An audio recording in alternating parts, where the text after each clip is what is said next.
Alhamdulillah, alhamdulillahirabbil alamin, wa bihi nasta'in ala umri dunya waddin. Asyhadu an la ilaha illallah wa asyhadu anna Muhammadan abduhu wa rasuluh. Wa qala Allah ta'ala fi kitabihil karim, a'udzu billahi minasyaitonir rajim. Wa ma umiru illa liya'budullaha mukhlishina lahuddin, ila akhir ayat. Alhamdulillah wa syukru ala ni'amillah. Puji syukur kita panjatkan pada Allah Subhanahu wa ta'ala, yang mana pada kesempatan yang insya Allah penuh berkah, tepatnya di momen syahrul Ramadan, wa huwa syahru yudha'af lahul ajr, bulan Ramadan, yaitu bulan dilipat gandakan pahala oleh Allah Subhanahu wa ta'ala. Mudah-mudahan perjalanan kita yang sudah kita lewati dari amalan saum di hari ke-8 atau 9 ini benar-benar mendapatkan amalan terbaik, yang itu menjadi amalan penyempurna kita, menjadi amalan jariah kita kelak di yaumil akhir, menjadi amalan makbulan wa mabrur insyaallah di sisi Allah Subhanahu wa taala, insyaallah. Amin amin ya mujibas sa'ilin. Tema yang akan diangkat pada kesempatan yang berkah ini adalah kaitan kunci sukses keikhlasan dunia akhirat.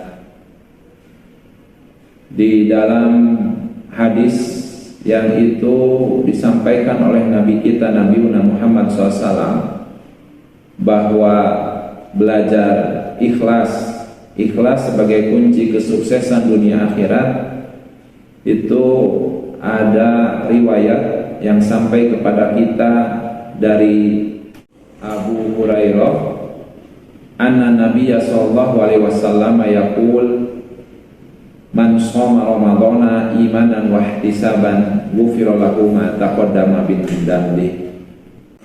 Di hadis tersebut ada ungkapan imanan wa ihtisaban, iman dan mengharap ridho Allah. Berarti ungkapan mengharap ridho Allah ini sudah menunjukkan kepada makna keikhlasan.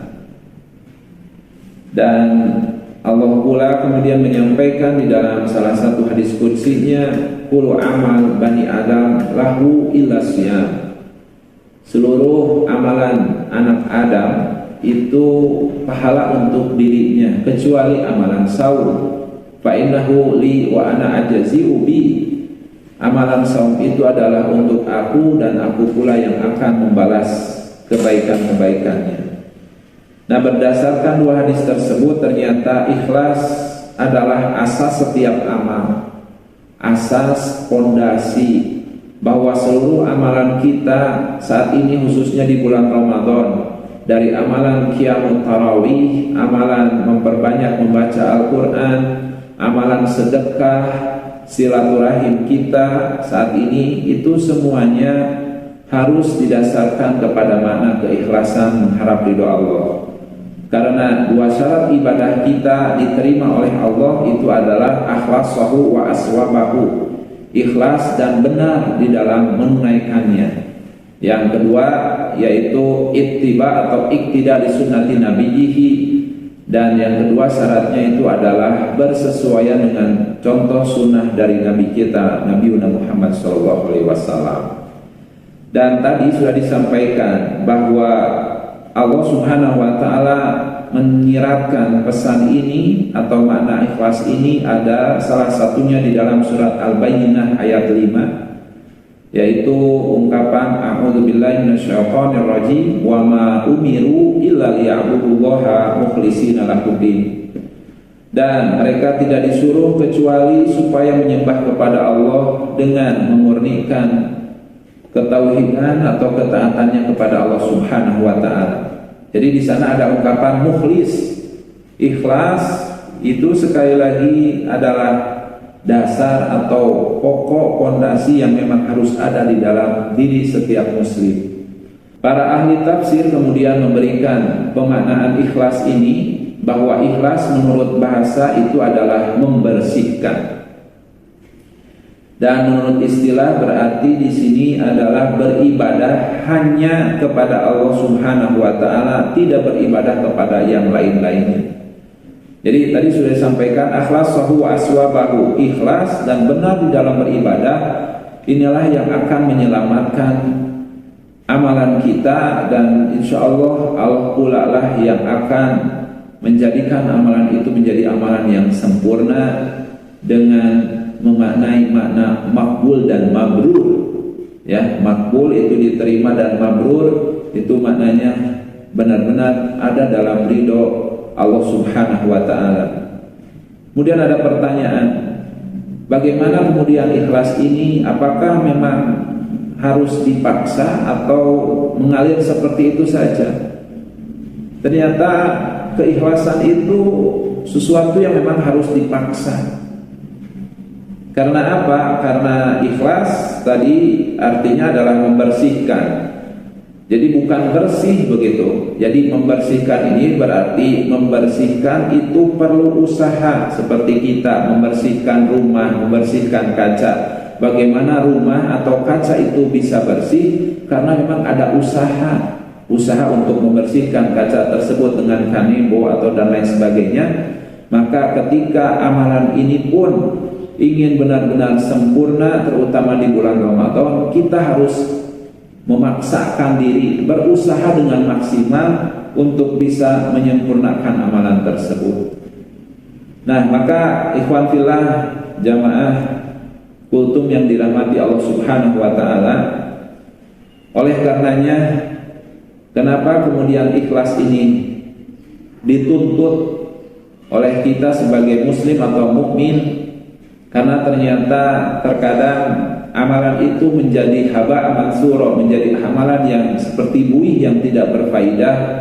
Karena diantaranya Nabi sampaikan dalam salah satu hadis qudsi, inni khalaqtu ibadi hunafa, kata Allah bahwa aku menciptakan seluruh manusia itu dalam kondisi bersih, kondisi yang lurus, kondisi yang secara fitrahnya itu ikhlas, menerima apa yang Allah sudah berikan. Tapi kemudian fa'atathum syayatin, kemudian datang setan, fajtalathum an dinihim, dan setan pun kemudian memalingkan dari agama kita.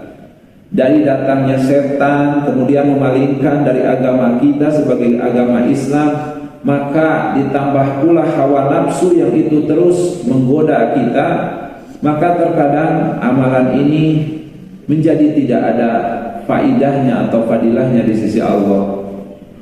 Dan terkadang kita di bulan Ramadan hanya sebatas menahan lapar dan dahaga. Jadi keikhlasan itu belum cukup hanya sebatas menahan lapar dan dahaga, tapi ikhlas itu pun ditunjang dengan apa? Melakukan amalan-amalan. Dan Nabi sampaikan innamal a'malu binniyat wa innamal likulli imrin ma nawa, bahwa amalan-amalan itu tergantung kepada niat, dan setiap apa yang kita niatkan itu adalah perlu ikhtiar yang benar-benar totalitas. Maka ikhwan fillah, dalam hal ini sekali lagi, ketika ikhlas ini sebagai kunci suksesnya kita meraih dunia dan akhirat, tentunya apa yang menjadi tanggung jawab kita saat ini di dunia, terutama ketika momen bulan Ramadan ini adalah bulan Allah melipat gandakan seluruh amal kebaikan. Maka Imam Ibnu Qayyim Az-Zawjiyah terakhir menyampaikan pesan, yaitu man rahima fi syahri Ramadan fahuwa marhum. Siapa yang kemudian diberikan kebaikan-kebaikan oleh Allah di bulan Ramadan, maka hamba ini akan mendapatkan gelaran hamba yang disayangi oleh Allah. Wa man hurima khairahu fahuwa mahrum. Tapi siapa saja yang kemudian di bulan Ramadan ini terhalang dari kebaikan-kebaikan Allah, maka berarti dia hakikatnya belum ada upaya yang itu merupakan sayangnya Allah kepada hamba tersebut dikarenakan amalannya itu belum sampai kepada tingkat amalan keikhlasan. Dan wa malam yatazawwad lima'adihi fi fahuwa malu, dan siapa yang kemudian tidak menabung bekal amal di bulan Ramadan ini untuk nanti di kehidupan akhiratnya, maka merugilah dia. Maka berdasarkan apa yang disampaikan Imam Ibnu Rajab Al-Hambali dalam kitab Lataiful Ma'arif tersebut, ini menjadi sebuah pacu ya, memacu semangat kita. Insyaallah dengan modal kita, dengan semangat kita di bulan Ramadan saat ini, buktikan bahwa ikhlas ini benar-benar bisa dimunculkan dengan usaha yang totalitas. Insyaallah dengan kita mampu menunaikan amalan tulul qiyam, panjangnya berdiri di sholat tarawih, atau kemudian dengan faqra'u ma tayassara minal Qur'an, apa yang bisa kita baca dari Al-Quran. Mudah-mudahan di bulan Ramadan yang berkah ini kita bisa menyelesaikan khataman Al-Quran 30 juz secara sempurna. Dan insya Allah sekali lagi, amalan kita di bulan Ramadan ini adalah untuk nanti Allah pula yang akan membalasnya, berapapun itu nilainya. Insya Allah kita husnudon kepada Allah. Mudah-mudahan apa yang kita tunaikan di bulan Ramadan kali ini benar-benar lebih baik secara makna kualitas dan kuantitasnya. Mudah-mudahan apa yang disampaikan sedikitnya ini bisa memberikan motivasi untuk kita seluruhnya. Sekali lagi, syarat kita diterima ibadah oleh Allah itu adalah ikhlas.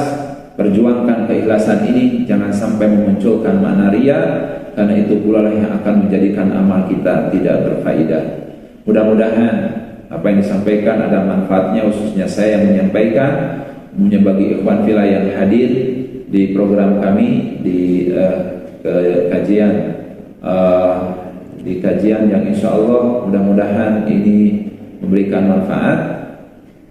Insya Allah di tema yang berikutnya akan disampaikan tema-tema yang lainnya. Intinya mudah-mudahan apa yang disampaikan ada manfaatnya, benarnya dari Allah dan Rasulnya melalui Al-Quran dan hadis Nabi, salahnya dari kalam saya pribadi ditutup dengan doa Rabbana hablana min ajwajina wa dzurriyyatina qurrata a'yuni waj'alna lil muttaqina imama. Rabbana wa atina ma wa'adtana ala rusulika wa la tukhzina yaumal qiyamah innaka la tukhliful mi'ad. Subhanakallahumma wa bihamdik asyhadu an la ilaha illa anta astaghfiruka wa atubu ilaik. Assalamualaikum warahmatullahi wabarakatuh.